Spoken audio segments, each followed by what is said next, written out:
대한민국 최고 축구 예능 채널 리스타TV 찬우형과 함께하는 탑골 매치입니다. 네. 오늘 다뤄볼 경기는 제가 좋아하는 타이밍쯤의 축구 얘기입니다.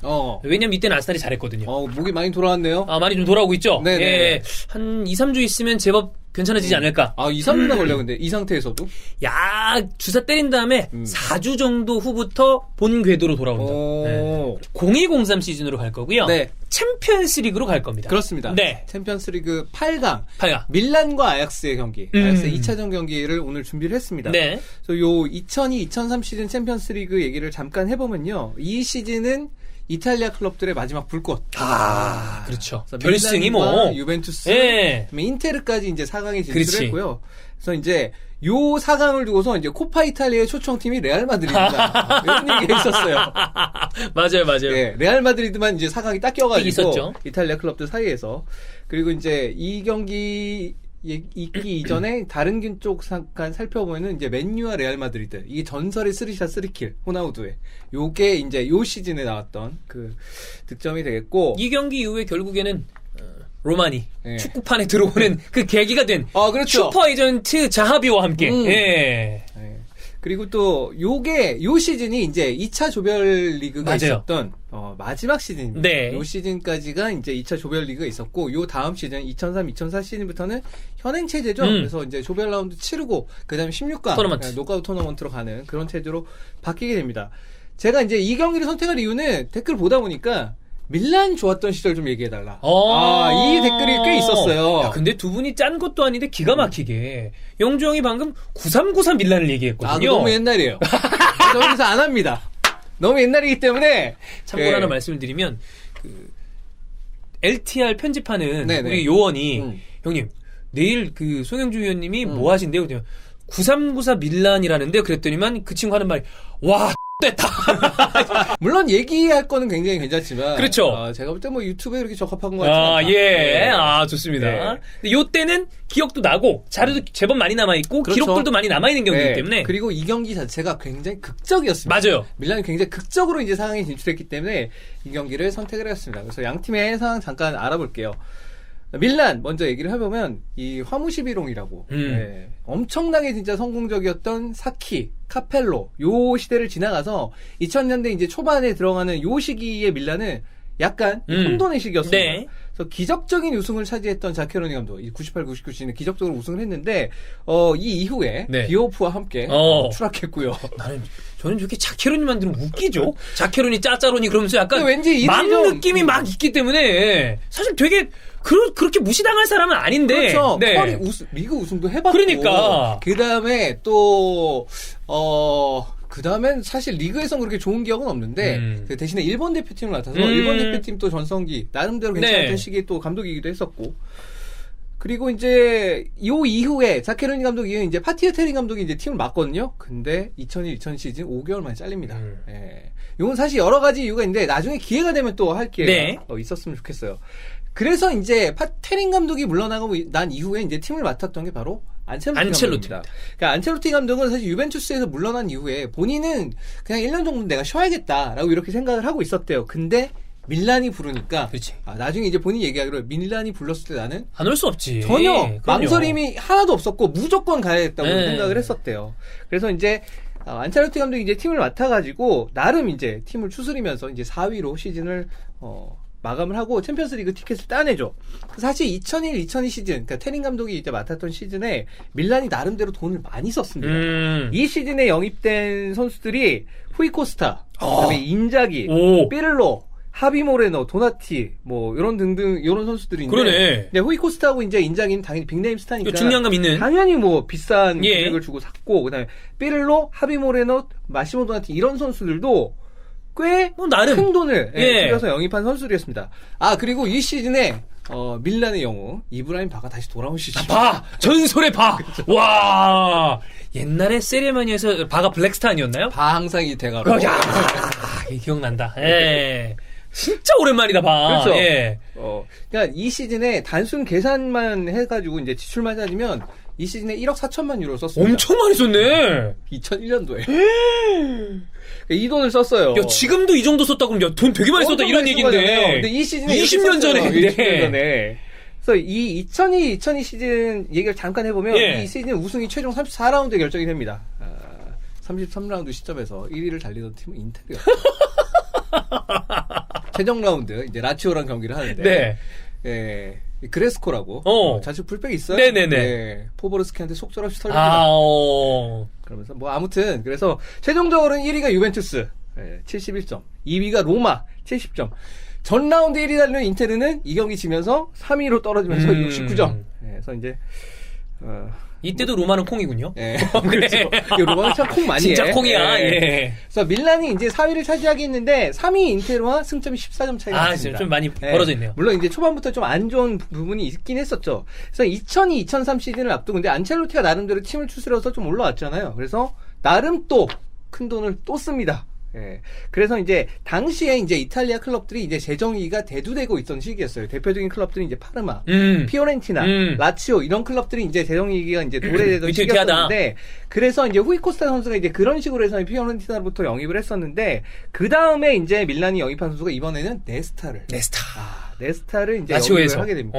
예. 요때 이제 네스타와 칸나바로가 동시에 매물로 나오는데 네스타가 사실 이제 밀란으로 가기 직전에는 인터뷰를 할 때 나는 라치오를 떠나고 싶지 않지만 내가 팀을 떠남으로 해서 팀이 살아날 수 있으면 난 당연히 그걸 택하겠다라고 얘기를 하고 나는 아마도 인테르로 갈 것 같다라고 얘기를 했어요. 그때 인테르랑 얘기 되게 많았거든. 근데 칸나바로를 샀어. 네. 예. 그리고 이제 밀란이 인테르랑 스왑딜로 코코랑 그다음에 세도로프를 바꿉니다. 인테르 새끼들 진짜. 야, 그리고 나서 쇠돌이 형이 그 기간 동안에 했던 걸 생각을 그렇죠. 하면 말년이 조금 이렇게 좀 비아냥거리긴 조롱의 대상이 돼서 그렇지 안 뛴다고. 그러니까 물론 이때 당시에 두 선수의 가치는 비슷했어요. 왜냐면 세도로프가 인텔에서 그렇게 잘하지 못했었고 코코는 꽤 잘했었거든요. 근데 뭐 어쨌든 간에 결과론적인 얘기죠. 뭐 미래를 알면 그래. 영입은 실패할 리가 없지. 뭐 어쨌든 뭐 그런데 그리고 나서 이제 자유계약으로 또 중요한 세 선수를 영입하는데 그게 바로 밀란으로 컴백한 레오나르도 선수. 브라질로 갔다가 이제 다시 돌아오게 되고 그 다음에 슈퍼 서브라고 불리는 욘달 토마손. 토마손. 네. 그리고 한 명의 선수가 바로 히바우드였습니다. 바르셀로나 계약이 끝나고 이제 밀란으로 들어오게 되죠. 그리고 참고로 이 시즌에 형 오바메양 그 삼형제 중에 제일 첫째 오바메양이 요때 형가복맨 유스 팀에 있다가 이제 성인 팀에 올라와서 리그 데뷔도 했습니다. 그래서 2002-2003 시즌에 이제 밀란을 보면 코파 이탈리아 그다음에 챔피언스리그 모두 다 우승을 합니다. 그래서 컵대회에서 굉장히 성공적이었었는데 사실 리그는 다소 기복이 좀 있었어요. 그래서 전반기에는 이제 선두권을 좀 달리고 있었는데, 그다음에 후반기에서는 약간 침체된 분위기로 순위가 내려가서 최종적으로는 3위를 차지하게 됩니다. 생각해보면 밀란은 안첼로티 유효 기간 동안에 유럽 무대에서의 활약 대비 리그는 항상 오락가락했던 것 같아요, 좀. 리그 우승 한 번밖에 없어요. 한 번밖에 못했으니까. 그래서 좀 아쉬움이 있죠. 그래서 챔스 8강이 치러진 이 4월 초 시점, 이 시점에서 이제 1위는 유벤투스 60점, 그다음에 2위가 인테르 55점, 3위가 밀란이 52점, 4위가 이제 라치오로 48점이었습니다. 그래서 이때부터 밀란은 그러니까 일단 선두인 유벤투스와 승점 차이가 꽤 많이 벌어졌잖아요. 그래서 챔스에 사실상 더 초점을 맞추고 있었습니다. 이건 이제 나중에 안첼로티 감독이 자기 본인 스스로 이때 이미 그렇게 생각을 했다라고 이제 밝히기도 했습니다. 이제 아약스를 볼게요. 아약스는 이제 보스만 룰이 생기고 난 다음부터 점차 과거의 위상을 조금씩 잃어가고 있었던 그런 시기였습니다. 그래서 세기말이 좀 암울했어요. 왜냐하면 이제 94, 95 시즌 이제 챔피언스리그 우승하고 그 멤버들이 대부분 다 빅리그로 이제 이적을 하게 되고, 그다음에 우리가 잘 아는 선수들 반더바르트나 아니면 스네이더 이런 선수들은 아직 꼬꼬마 시절이었어요. 너무 어렸을 때. 후반에는. 게다가 이제 주공격수 이제 아르벨라제라는 선수가 있는데 이 선수가 조지아 출신인데 이 선수가 이제 득점왕도 차지하고 이제 득표를 꽤 많이 났던 선수인데 이 선수가 부상에 시달리면서 요 90년대 말에 이제 아약스의 팀 자체는 그러니까 좀 과장해서 표현하면 야리 리트만은 혼자서 좀 지탱하던 그런 시기였습니다. 그래서 97, 98 시즌에 우승한 이후에 3시즌 동안 이제 아약스가 우승이 없거든요. 그래서 아약스는 이제 2001, 2002 시즌 초반에 나름 성적이 나쁘지 않아서 이제 기대를 하게 만들었었는데 11월에 들어오면서 케벤하운한테 유에파컵 탈락, 코펜하겐한테 유에파컵 탈락하고, 그다음에 베르다, 에인토번에게 리그 2연패 당하면서 결국에는 이 당시에 팀을 맡고 있었던 코 아드리안세 감독이 물러나게 됩니다. 그리고 이제 새 감독으로 마침내 쿠만이 들어오는 영입하게 되죠. 쿠만 감독은 후반기에 이제 성적을 쭉 끌어올리면서 리그 우승을 차지하게 됩니다. 그래서 2002-2003 시즌에는 팀 자체가 좀 괜찮아졌어요. 왜냐하면 이 시기에, 그러니까 2000년대 들어와서부터 이제 이미 팀 에이스로 자리 잡은 반더바르트 선수가 있었고, 그 다음에 슬슬 포텐이 나오기 시작한 이브라이모비치. 예, 슬라탄. 네, 그리고 당시에 차세대 말딘이라고 평가를 받던 크리스찬 키부. 팀이 있었고, 그다음에 리버풀에서 이제 리트만 선수가 다시 이제 돌아오거든요. 그러니까 리트만들이 있어서 나름대로 괜찮은 진영을 갖추고 있었어요. 미완의 대기들도 많이. 네. 근데 전 지금 이게 생각해보면, 이게 들어보면, 쿠만은 진짜 이상한 사람인 것 같아요.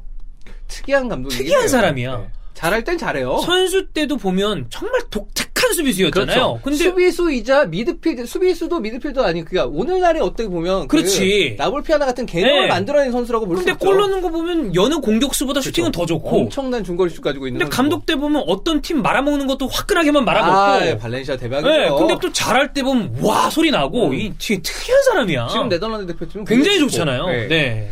그래서 요 시기에 보면은 그래서 이제 쿠만이 이게 맡았던 이 시즌 중간부터 이제 스네이더 선수도 유스팀에 있다가 성인팀에 데뷔를 하게 되고 그다음에 요때 중심적인 핵심적인 역할을 맡았던 선수 중에 한 명이 또 갈라스크 선수도 있었고 또 피에나르 선수, 피에나르 선수. 그러니까 요렇게 빼놓을 수 없는 선수들이 있었습니다. 나름 뭐 괜찮죠. 피에나르도 정말 숱한 빅클럽이랑 링크를 그렇게 많이 내다가 결국에는 이제 그 기대만큼 뭐 되진 못했었죠. 근데 생각해보면 아약스 시절에는 굉장히 핫하게 맞아요. 잘했어.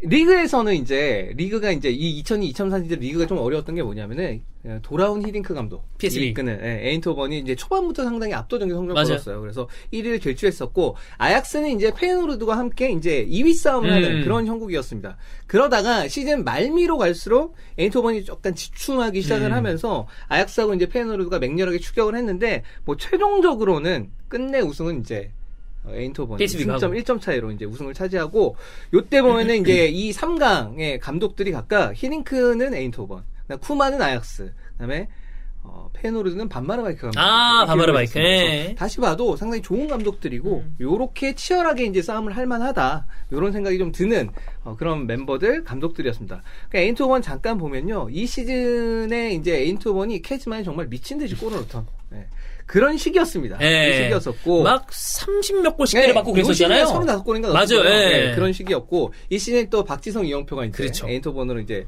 넘어가던 그런 시기기도 했었죠. PSV 멤버 보면 유럽 무대에 갖다 놔도 충분히 경쟁력 있는 멤버들로 구성이 되어 있죠. 중원도 굉장히 묵직하고. 그러니까 팀을 상당히 참 잘 만들어놨었죠. 그리고 이제 페이노르드도 반호이든크 걸출한 공격수가 있었고 그리고 여기에 당시 떠오르던 반통수 가 있었죠. 반마르바이크가 진작 코타 알아보고 이 새끼 안 되겠다. 그래서 여기 이제 나가게 된 거죠. 아니, 나름 잘 썼어. 이때 떠오르던 시대니까. 문제가 많은 새끼예요. 야, 근데 반페르시 다 걸리네 이게. 어떻게 내가 고르는 것마다 걸리냐 이렇게? 일부러 그러시는 거예요? 아닌데. 아스날 얘기를 한번 해야겠어 나중에.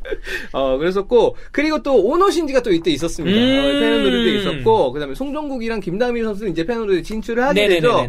그래서 8강을 앞둔 이 4월 초 시점에서 이제 리그 1위는 에인트호번이 67점, 그다음에 2위는 아약스가 59점, 3위는 페노르드 58점. 그래서 4위였던 이제 발베이크가 43점이니까 이 3강과 나머지. 근데 이제 3강이라고 하기에 또 1강이 조금 올라가 있고 2, 3위가 좀 처지는 그런 상황이었는데 어쨌든 꽤 차이가 났던 그런 상황이었습니다. 그래서 2003년 4월 22일에 8강 2차전이 펼쳐지게 됩니다. 아약스의 홈에서 펼쳐진 그 1차전 경기는 0대0 무승부가 나요. 1차전에 대해서 제가 별다른 언급이 없는 이유는 사실 이 경기 0대0으로 끝나서 유튜브에도 하이라이트가 잘 없습니다. 별게 없는 거지. 나도 기억이 잘 안 나. 이 경기가. 17년 전이야. 사실 밀란은 아약스한테 이 94, 95 시즌 아약스가 챔피언스리그 우승하던 그 시즌에 도합 3패를 당한 굉장히 아픈 기억이 있습니다. 당시 이제 밀란이 아약스랑 이제 같은 조에 속했었는데 두 경기 모두 다 홈앤어웨이를 2대0으로 패배를 해요. 그리고 결승에서도 이제 1대0 패배를 당하는데 그래서 3경기 동안 한 골도 못 넣고 그야말로 무기력하게 패배를 합니다. 그러니까 바로 직전 시즌에 그 드림팀이라고 불리던 크라이프가 이끌던 그 바르셀로나를 깼는데 4대5로 깼는데 그게 그러니까 원조죠. 사실상 원조인 아약스한테는 이제 한 골도 못 넣고 이제 3번이나 졌으니까 거기서 약간 무력감을 좀 느꼈을 거예요. 그리고 게다가 이 8강을 앞두고 피렐로가 부상으로 빠진 그런 상황이었기 때문에 밀란 사실 1차전을 상당히 좀 조심스럽게 운영을 했을 거예요. 그래서 나름대로 이제 소개의 성과로 원정 가서 이제 0대0 무승부를 이끌어낸 거다. 네. 뭐 이렇게 봐야 될 것 같습니다. 이 시즌의 밀란을 보게 되면은 셰프첸코가 이제 부상으로 뭐 빠지는 일이 좀 많았어. 전반기 많이 빠졌었고요. 그다음에 히바우드가 부진했어요. 예, 그래서 뭐 여러 가지 악재가 있었는데 이 안첼로티 감독이 팀과 함께 성장을 해가면서 4-3-1-2라는 포메이션을 팀의 주 포메이션으로 이제 안착을 시켰고, 그다음에 챔피언스리그에서는 이제 데포르티보, 뭐 바이언 이런 팀들을 원정에서 이겼었고, 2차 조별 라운드에서는 레알 마드리드, 그다음 도르트문트 같은 팀들을 이기면서 8강에 올라왔습니다. 다 버거운 팀들인데. 네, 그렇죠. 예. 쉽지 않은 팀들이었죠. 그래서 아약스를 잠깐 보면은 아약스는 사실 1차, 2차 조별 라운드를 다 힘들게 뚫고 이제 8강에 올라왔는데 1차 조별 라운드에서는 리옹이랑 이제 승점이 같았지만 상대 전적에서 이제 앞서가지고 이제 조 2위를 차지했었고요. 2차 조별 라운드에서는 이제 발렌시아, 아스널, 로마랑 이제 같은 조였었는데 마지막 경기에서 발렌시아가 아스널을 잡아주면서 이 1승 5무라는 성적으로 8강에 진출하게 됩니다. 이때 카류한테 두 골인가 쳐먹이. 맞아요. 카류한테 또 그 경기예요. 아이마르 어시스트 마지막 경기에서. 이때 그 저기 올림피커 가지고 그 앙리가 로마한테 헤트트릭하고 맞아요. 있었는데. 네, 앙리 엄청 잘했던 시즌이에요. 그거 비디오 팀 녹화해가지고 애들이랑 같이 보고 막 그랬었거든요. 그래서 아스날이 이제 1승 4무 1패로 굉장히 아쉽게 3위를 차지하게 됩니다. 존나 같았죠. 네. 몇 년 기다리면 그래서 결승 가잖아요. 거기서는 또 예. 알무데라는 새끼가 이상한 짓 하고 그렇습니다. 네. 예. 그래서 다만 이제 이 아약스 입장에서는 1차 조별 라운드에서 이제 인텔이랑 같은 조였거든요. 근데 인텔한테 홈원정 모두 다 패했어요. 그래서 그게 이제 8강 산시로 원정을 앞두고 있는 입장에서는 약간 불안한 부담이 되죠. 마음이 좀 있었을 겁니다.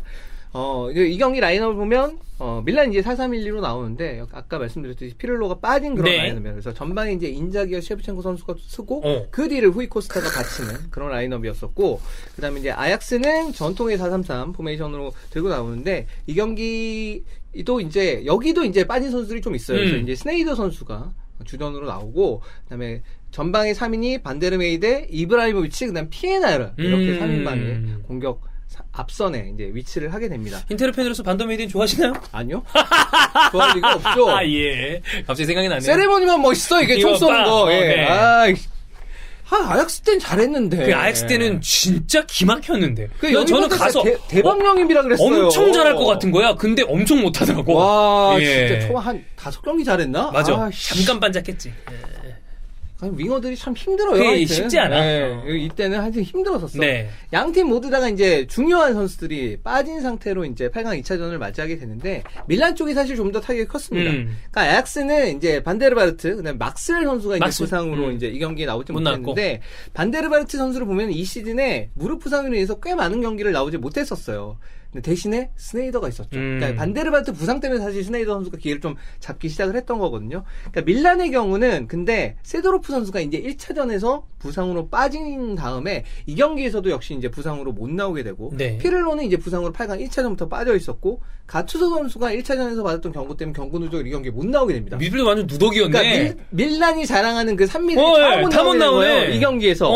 근데 여기서 안첼로티 감독이 정말 기막힌 임기응변을 이제 만드는데, 그게, 바로 이제 경험 많은 코스타쿠르타 선수를 일단 좌측 풀백으로 세웁니다. 두고. 그리고 좌우 메짤라로 칼라제, 그다음 브로키 선수를 세워서 상대 윙어들을 이제 중앙선 부근부터서 이제 집중적으로 견제를 끊어내자. 네, 그런 식으로 이제 생각을 했죠. 그래서 이 발상 자체가 상당히 좀 잘 먹혀 들어갔고, 암브로시니 선수가 또 선발로 역시 나왔는데, 암점을세 형님. 네, 암브로시니는 이때부터 이미 수비에 특화된 그런 미드필더라고 평가를 받았어요. 그래서 반데르바르트 선수 대신하고 스네이더 선수를 막는 데는 암브로시니 선수가 별다른 문제가 없었고요.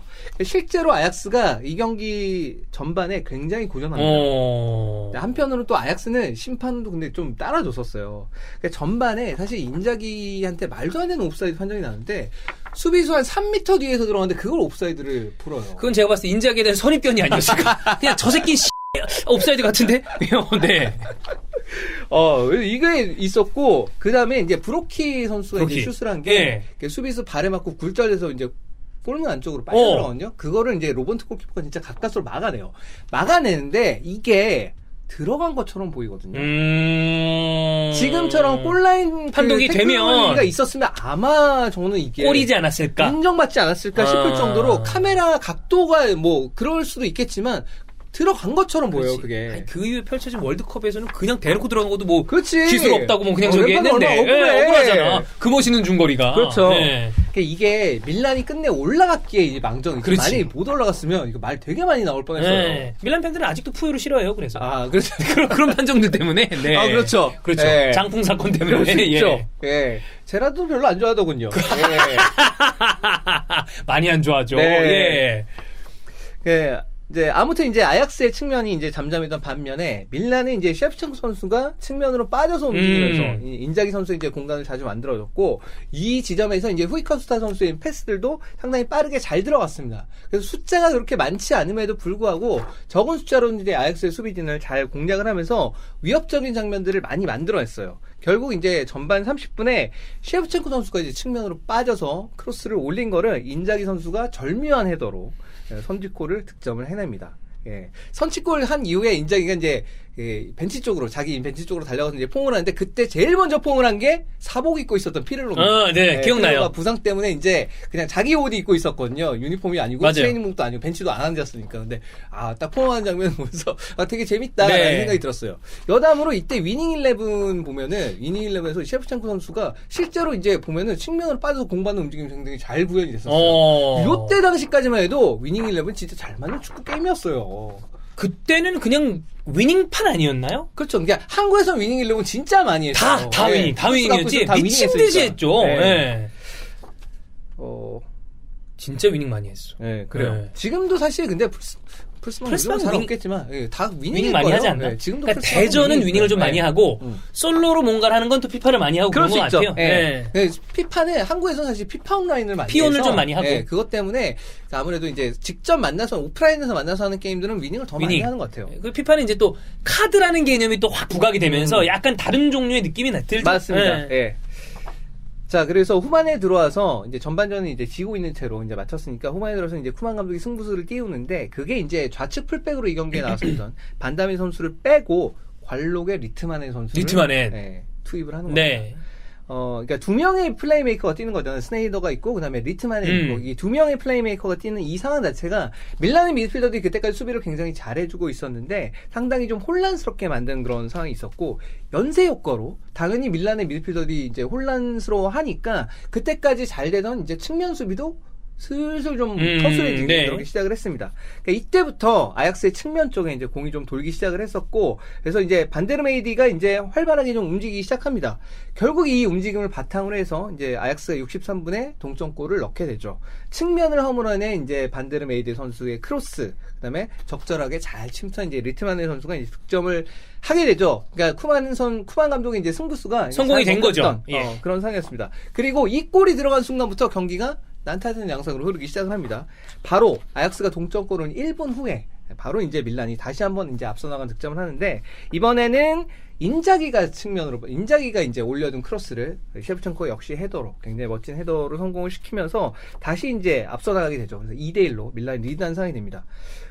근데 아약스가 일단 한번 측면에서 혈이 뚫렸기 때문에 좌측의 반데르메이드 선수가 이제 지속적으로 이제 밀란 쪽에 이제 위협이 됐었어요. 그래서 80분이 되기 전에 다시 한번 이제 아약스의 동점골이 터지는데 이번에는 반데르메이드 선수의 크로스를 절묘하게 머리로 돌려놓은 이브라이모비치가 좀 돋보이는 센스가 좀 돋보인 장면이었고 요걸 처음에 이제 피에나르가 이제 슛을 시도를 할 때는 코스타크루타 선수가 몸으로 잘 막아냈었는데 그 다음에 재차 순발력 싸움에서 진 거지 결국 코스타크루타 선수가 이때도 나이가 있었던 선수니까. 언제 쪽 코스타크루타입니까? 이때까지 뛰는데도 그래도 이때 이미 35살인데요. 한참 됐을 때야. 많은데요 일단. 그렇죠. 그래서 이제 피에나르가 이제 재차 슛을 시도하는 건 이제 막아내지는 못했죠. 그래서 동점이 됩니다. 80분이 된 시점에 2대2 상황이에요. 이러니까 이제 밀란이 당연히 급해질 수밖에 없죠. 80분에 칼라제를 빼고 히바우드를 투입합니다.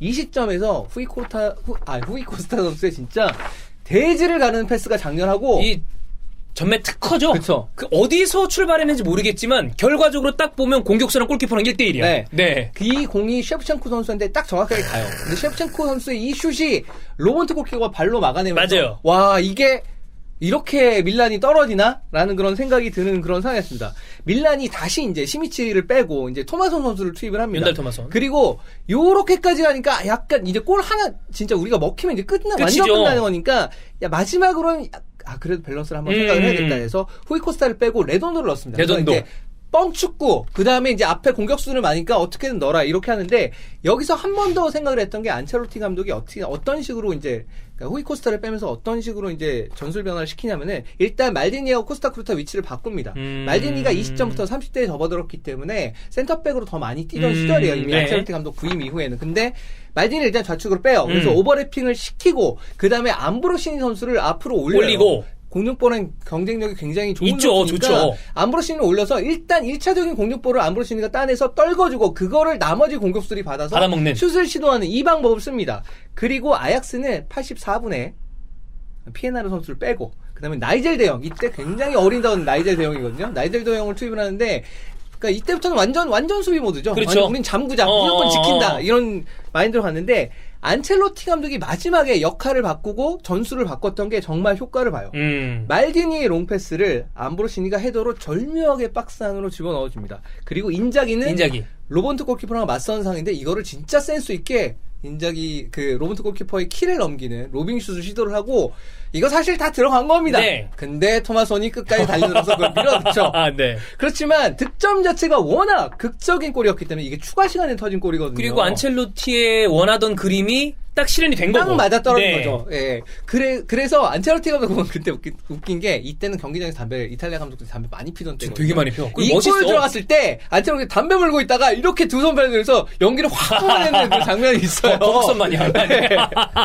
근데 그게 되게 인상적이었어요. 그리고 인자기 선수한테 모든 밀란 선수들이 다 다가와서 이렇게 이제 인자기 선수들이 깔아뭉개는 그런 장면. 그래서 이게 정말 극적으로 진짜 밀란이 힘들게 이 4강 진출을 하게 됩니다. 경기가 이제 이렇게 끝이 나요. 끝나고 나서 막판에 이제 경기 끝난 이후에 이브라히모비치랑 네스타랑 신경전이 벌어지거든요. 사실 이 경기에서 이브라히모비치가 네스타한테 진짜 아무것도 못하고 거의 꽁꽁 묶입니다. 그 두 번째 동점골을 넣었을 때 헤더로 돌려놓은 거 이것 빼고는 네스타한테 완전히 막혀가지고 거의 아무런 역할을 못하거든요. 이때 이브라히모비치는 그러니까 본인이 내려와서 플레이를 하는 것도 사실 그러질 못했어요. 왜냐면 일단 리트마넨이 있고 그다음에 반더르바르트가 있고 그다음에 스네이더가 있으니까 자기가 내려와서 뭘 할 그 상황이 아닌 거야. 위에 있어야지 그러면. 쿠만도 그걸 요구하지도 않았었고. 근데 이제 키는 크고 애가 킥 센스가 있고 막 이러다 보니까 이런 걸로 굉장히 나름 좀 잠재력을 발휘해 나가던 시기였긴 했는데 지금 생각해 보면 요때 이브라히모비치가 약간 억눌려 있었던 거? 그런 느낌이 좀 있었던 것 같아요. 좀 더 훨씬 더 프리하게 뛸 때 본인의 능력이 다 나오는 선수이기도 했고 이때 절정의 기량의 최고 센터백이랑 아직은 어린 질라탄이랑 붙기에는 조금 기량 중량 차이가 있었겠죠. 그래서 이제 그 네스타랑 이제 말싸움을 하는데 막 말리거든요. 질라탄 본인은 몰랐을 겁니다. 내가 그렇지. 밀란으로 가서 이렇게 좋아하게 될 줄은 몰랐을 거야, 본인도. 지금 거의 3연 초과인 밀란에 다시 오고 이렇게 될 거라고 생각을 그때 당시 안 했겠지. 못했을 거예요. 어쨌든 굉장히 재밌었던 장면이었었고요. 이 극적인 4강 진출 이후에 밀란은 4강전에서 이제 인테르와 밀라노 데르비를 치르게 됐는데 2차전이 인테르의 홈으로 결정되는 바람에 1차전 0대0, 2차전 1대1로 끝나거든요. 근데 2차전이 인테르의 홈이었기 때문에 당연히 연장전도 없고 승부차기도 없고 원정골 선취로 밀란이 결승에 진출을 하게 되고 그리고 유베와 결승전에서도 혈투를 벌인 끝에 사실 경기 자체는 밀란이 더 우세했어요. 결승전 경기 자체는 득점이 좀 안 돼서 그렇지. 그리고 그때 반대쪽 4강이 또 유벤투스 레알 마드리드 경기가 워낙에 또 재밌었기 때문에 그렇죠. 이 경기도 언제 한번 얘기할 때가 있을지 충분히 할 만한 경기죠. 이 경기 이때부터 사실 그게 있었어요. 델 피에로가 레알 마드리드 굉장히 강하다. 맞아. 이런 느낌이 좀 들었던 경기였었죠. 그래서 결국에는 이제 밀란이 이 시즌에 챔피언스리그 우승을 차지를 하게 되죠. 그러니까 이 시즌에 밀란을 돌이켜서 생각을 해보면 이제 완전히 완성된 그런 팀은 아니었었지만 pirlo의 이제 레지스타 기용. 원래 이제 공미 자리에 있었던 선수가 공미 자리에서 훨씬 더 많이 뛰던 선수였었고, 그다음에 인테르에서도 이제 공미로 더 각광받던 선수였어요. 그러다가 이제 사실 브레시아로 이제 임대간 이후에 거기서 이제 약간은 이제 카를로 마조네 감독이 조금 밑으로 내려서 보니까 괜찮더라 이렇게 된 거면서 안첼로티 감독 거기서 이제 힌트를 많이 얻었거든요. 아예 내려서.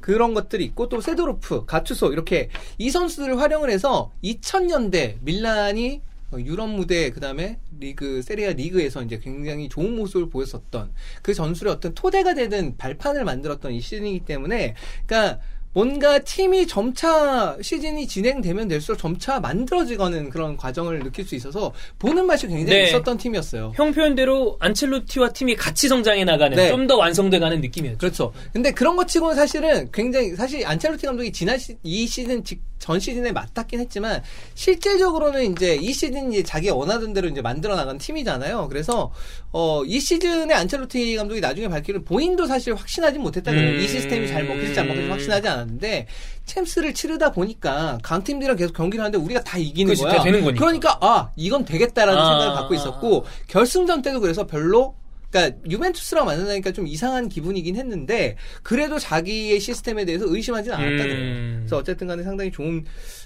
성과를 얻어내고 이후에 밀란이 계속해서 유럽 무대에서 강자로 다시 호령을 하죠. 자리매김하는 그런 위치로 올라가는 그런 첫 번째 시즌이 되겠습니다. 그렇습니다. 아까 영주 형과 LTR 시간에도 얘기했지만 밀란이 좀 다시 부흥을 해줘야 유럽 축구가 어떤 좀 다채로운 맛이 있기 때문에 언제가 될지 모르겠지만 용훈이가 씨 부리는 걸 봤을 때 아직 좀 시간이 걸릴 것 같고 어려워요. 말이 많아. 그리고 엘리엇이 보니까 엘리엇이 현대자동차에서는 이제 잘 나갔는데 거긴 떨었잖아. 거기는 이제 잘 팔고 나갔어요. 주가가 이렇게 떨어지기 전에 나갔기 때문에 굉장히 잘 나갔죠. 근데 트위터를 많이 투자를 했더라고요. 많이 물렸더라고요. 거기. 엘리엇이 예전 같지 않은 것 같아요. 많이 물려. 뭐 다른 데서 돈 벌겠죠. 뭐 그렇긴 한데 요즘 보니까 별로 그렇게 영리하거나 기민하지 못한 것 같아요. 느낌이. 잘 먹고 잘 사는 인간이니까. 그리고 가지디스를 쓴 것도 그래. 아스날 말하고 처먹은 거 보세요. 이에요 가지디스. 뭐 보반 나오고 보반 내부적으로는 인망이 좋았던 모양이에요. 이브라도 보반 때문에 나 은퇴할 거다 뭐 이런 얘기 나오고 하니까. 그렇습니다. 어쨌든 밀란과 아약스의 경기였고요. 저희는 다음 탑골 매치에서 재밌는 옛날 경기 이야기로 돌아오겠습니다.